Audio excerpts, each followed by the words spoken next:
नमस्कार मित्रांनो, तुम्ही कधीतरी असं अनुभवलं असेल, काहीतरी आहे पण दिसत नाहीये किंवा आवाज नाही पण तरी जाणवतंय. तर हा आहे भास आणि आभास यांच्यामधला अवकाश.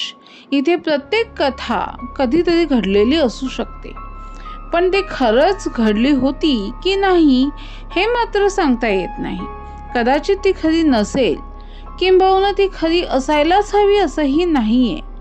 पण एक गोष्ट मात्र नक्की, प्रत्येक अनुभूती कधीतरी तुम्हाला अस्वस्थ करून गेली असेलच ना, किंवा तुम्हाला आत्ता अस्वस्थ करेल. So welcome to the world of the भासाभास. एका न दिसणाऱ्या भयाची अनुभूती, एक असं विश्व जिथे संवेदना गोठतात. कारण जे जाणवतं ते नेहमीच सत्य असतं असं नाही. आणि मी तुमची मैत्रीण सावली या भासाभासाच्या दुनियेमध्ये तुमचं अगदी मनापासून स्वागत करते.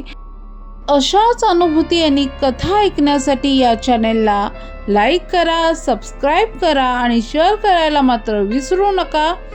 आणि जर तुमच्याही आयुष्यात कधी एखादा अनाकलनीय प्रसंग घडलेला असेल जो आजही तुम्हाला विचार करायला भाग पाडत असेल, तर डिस्क्रिप्शनमध्ये दिलेल्या ईमेल ID वर नक्की शेअर करा. मी तो प्रसंग कोणतंही जजमेंट न करता वाचेन आणि आपल्या सबस्क्रायबरसोबत शेअर देखील करेन. पण मात्र एक अट आहे, ती म्हणजे तो अनुभव तुम्ही स्वतः अनुभवलेला असावा, कधीतरी केव्हा तरी कुठेतरी.